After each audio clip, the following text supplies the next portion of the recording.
Seguimos avanzando aquí en Directo América de France 24. Ya saben, vamos a estar durante la jornada trayéndoles todas las noticias internacionales. Yo soy Rodrigo Sedano, vamos con los titulares. El primer ministro israelí Benjamin Netanyahu ha pedido este domingo el indulto al presidente del país, acusado de corrupción bajo cargos de soborno, fraude y abuso de confianza. Netanyahu alega que el proceso obstaculiza su capacidad para gobernar. Tenemos reporte. Y Honduras vota este domingo en un proceso que avanza tras haber dado comienzo a las 7 de la mañana hora local. Los hondureños votarán en una ajustada elección entre el continuismo por la izquierda o la oposición de derecha. La seguridad es uno de los principales temas de preocupación de los electores. Y el sudeste asiático sigue luchando contra las consecuencias de las inundaciones que dejan ya cerca de 1.000 víctimas. En la isla indonesia de Sumatra se registran más de 400 muertos y Tailandia llora a más de 160 personas.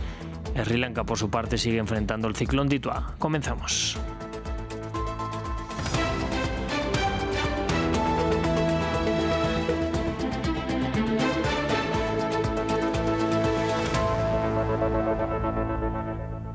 Pues vamos a comenzar en Israel para hablar de su primer ministro Benjamin Netanyahu, que este domingo ha pedido el indulto al presidente del país. Acusado de corrupción bajo cargos de soborno, fraude y abuso de confianza, Netanyahu ha ligado su interés personal al del propio país y pide textualmente que todo aquel que desee el bien de Israel apoye esta medida. Nos lo cuenta desde Jerusalén nuestra corresponsal Yanira Gómez Muñoz. Fue Donald Trump en un discurso en el Parlamento israelí quien puso en la agenda indultar a Benjamin Netanyahu de sus 3 causas por corrupción. Mes y medio después es el mismo quien formalmente pide clemencia al presidente Isaac Herzog para que lo exima de su proceso judicial iniciado en 2020 y aún en curso. Está imputado por presunto fraude, abuso de confianza y aceptación de sobornos. Netanyahu es el único jefe de gobierno israelí que se ha enfrentado a los tribunales estando en el cargo, un juicio que ha ido alargando, achacando motivos de salud, de seguridad o visitas diplomáticas. En su momento lo llamó una caza de brujas. Hoy justifica que lo perdonen por, cito textualmente, la situación de seguridad y el interés nacional de Israel. En su carta a la presidencia y en un vídeo no pide disculpas ni admite culpabilidad, se limita a expresar responsabilidad por las tensiones y disputas en la sociedad y en el sistema que ha generado su juicio. A eso alude su coalición de gobierno que lo apoya. Su ministro de Defensa argumenta que indultarlo repararía las divisiones nacionales. El de Educación dice que así Netanyahu podrá centrarse en las oportunidades políticas que brinda Trump a Israel. Voces de la oposición instan a Herzog a no indultarlo porque dañaría el Estado de Derecho, aunque su líder, Yair Lapid, cedería si Netanyahu admite culpa y se retira de la vida pública. La solicitud pasa ahora al Departamento de Indultos del Ministerio de Justicia, que recogerá opiniones y luego las remitirá a la presidencia. Herzog afronta un dilema sin precedentes. Su oficina ya ha admitido que esta es una petición extraordinaria con implicaciones importantes que se valorará con responsabilidad. Entre tanto, en Gaza, las lluvias del invierno han convertido el territorio en un terreno lleno de refugios mojados y tiendas de campaña desmontadas, mientras el 80% de la población sobrevive en estas carpas o entre los escombros de edificios. Las agencias humanitarias de la ONU alertan sobre el rápido deterioro de las condiciones de vida en estos refugios, inadecuados para las temperaturas que continúan en descenso. Se trata del tercer invierno desde el inicio de la guerra. En este campamento de desplazados al este de Gaza, cientos de carpas improvisadas se aferran al suelo embarrado. Bajo estas lonas demasiado finas, familias enteras intentan sobrevivir, entre ellas May Asuna y sus 4 hijos. El invierno pasado mi hija murió de frío. Ni siquiera tenía una carpa, ni el material necesario para fabricar una. No pude salvarla. Este año el clima es aún más duro y tengo mucho miedo de que vuelva a ocurrir lo mismo y de perder a otro de mis hijos por el frío que estamos pasando. A pocos metros de ahí está la carpa de Tahir Abu Jabal. Esta madre de 7 hijos, originaria de Beit Lahiya, lucha contra el frío, pero también contra el hambre y la sed. En este campamento incluso el agua se paga, condiciones que no les permiten reforzar un refugio que no resiste al viento y a las fuertes lluvias del invierno. En mi carpa somos 9 incluidos mis hijos. Cuando llueve, la carpa se convierte en una cascada sobre nuestras cabezas y no puedo mantener a mis hijos calientes. El 80% de la población de Gaza sobrevive en esas carpas o en los escombros de edificios, según la ONU. 2 millones de personas se ven obligadas a vivir en refugios improvisados, unas viviendas precarias a menudo instaladas en zonas expuestas a inundaciones, donde cada aguacero aumenta el riesgo de enfermedades. Vamos con la visita del Papa León XIV por Oriente Medio. El pontífice ya está en el Líbano después de que su avión Airbus A320 fuera arreglado en Turquía. El Líbano es el país con mayor número de cristianos en la región y se espera que allí el Papa haga un llamado a la paz en medio de los ataques israelíes contra el sur del Líbano. Antes de emprender el vuelo, participó en Estambul de la ceremonia oficiada por el patriarca de Constantinopla por el Día de San Andrés, que es el santo patrón de los cristianos ortodoxos. Y en Ucrania este domingo también se han despertado con las consecuencias de un nuevo ataque ruso. En la ciudad de Donetsk, un dron impactó durante la noche contra una casa dejando 2 personas heridas. Otro ataque impactó sobre la ciudad de Visogrod, en la región de Kiev. En él, Rusia mató a una persona y dejó heridas a otras 19.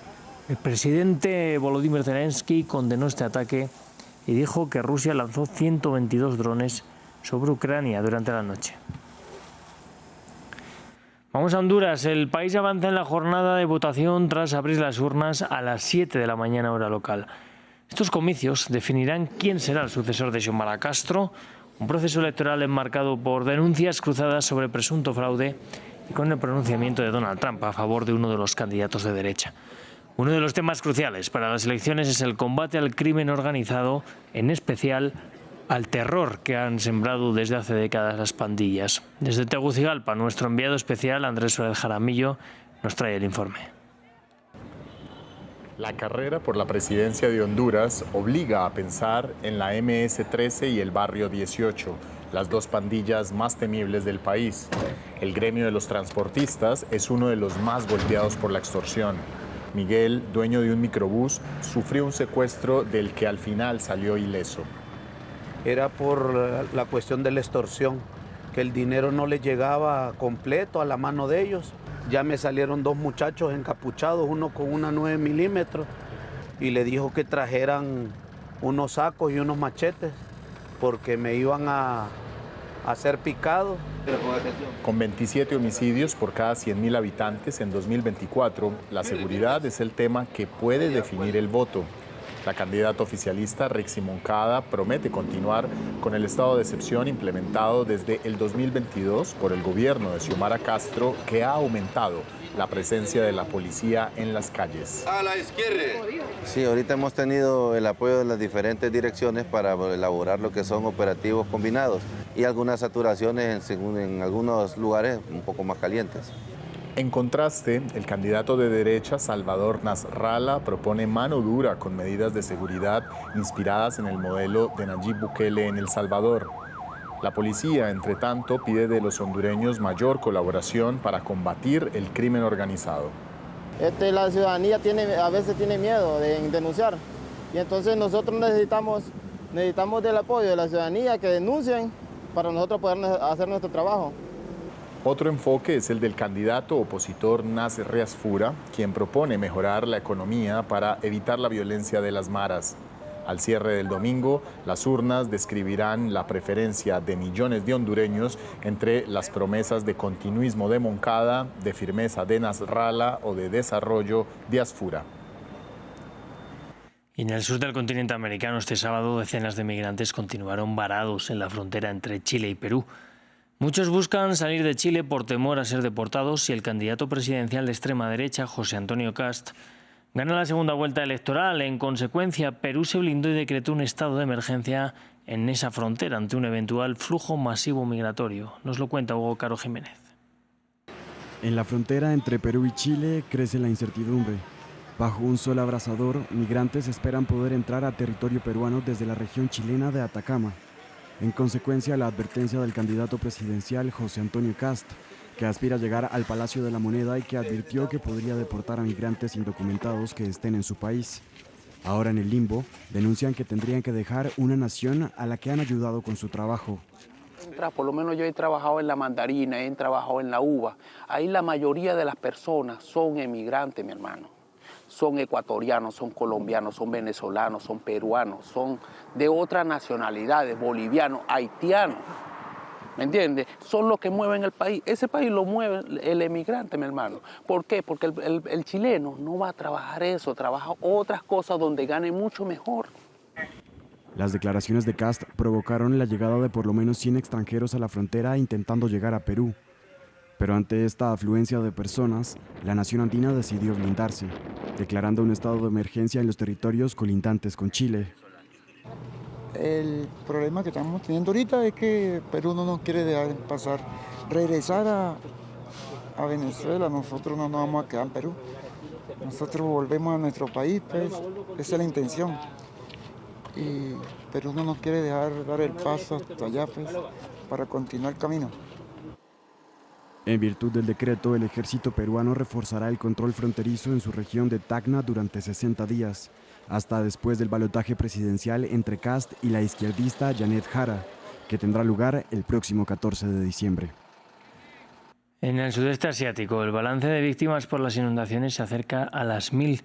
El país más afectado es Indonesia y más en concreto la isla de Sumatra. Allí se registran más de 440 muertos. Mientras tanto, Sri Lanka sigue enfrentando al ciclón Ditua, que deja más de 330 muertos, mientras en Tailandia el balance de víctimas sigue aumentando y se supera las 160. Nos lo cuenta William Gasso. En la localidad de Pidie Jaya, en la isla de Sumatra, las huellas de las inundaciones son visibles. Las calles están cubiertas de lodo, los vehículos quedan atascados y las viviendas están dañadas. Las lluvias de una intensidad excepcional cobraron cientos de vidas. Algunos habitantes volvieron para inspeccionar los daños y empezar las labores de limpieza. Muchos de ellos han perdido todo en la tragedia. El agua arrastró todo, lo vi con mis propios ojos. No sabíamos qué hacer, hemos abandonado todo, hemos huido con lo puesto como único equipaje. No tuvimos tiempo de llevarnos nada. Sri Lanka también sigue luchando contra las inundaciones. Tras una semana de lluvias torrenciales generadas por el ciclón Ditua, el balance de víctimas se cuenta en decenas y el número sigue aumentando. En Colombo, la capital, los equipos de rescate están desbordados y el gobierno pidió la ayuda de la comunidad internacional. El nivel de agua sigue creciendo en ciertas zonas, advirtieron las autoridades. El nivel de las inundaciones está aumentando en algunas zonas y pido a algunos habitantes que estén atentos y evacúen sus hogares. No intenten quedarse en sus casas ya que el nivel de agua está subiendo. El temporal también deja un alto balance en Tailandia. El ministro tailandés de Salud habló de más de 150 muertos y de 4 millones de damnificados. Y en Hong Kong sigue también en aumento el conteo de fallecidos en el incendio de un complejo de viviendas.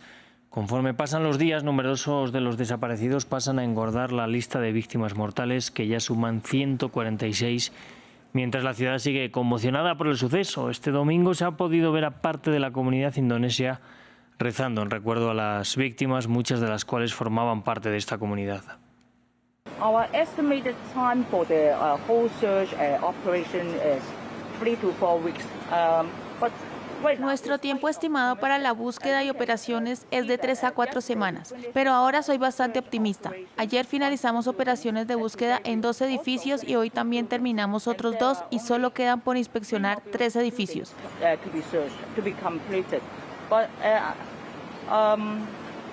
Estos son los más difíciles, así que debo ser prudente y no acortar estos tiempos estimados. Seguirá siendo de 3 a 4 semanas.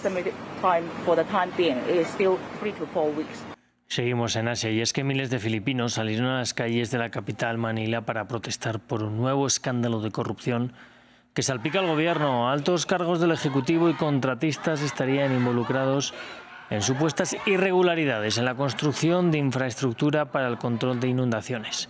7 personas fueron detenidas ya por la policía el pasado día 24 de este mes. Pues así nos vamos a despedir. Yo les invito a que sigan aquí en France 24. Enseguida volvemos.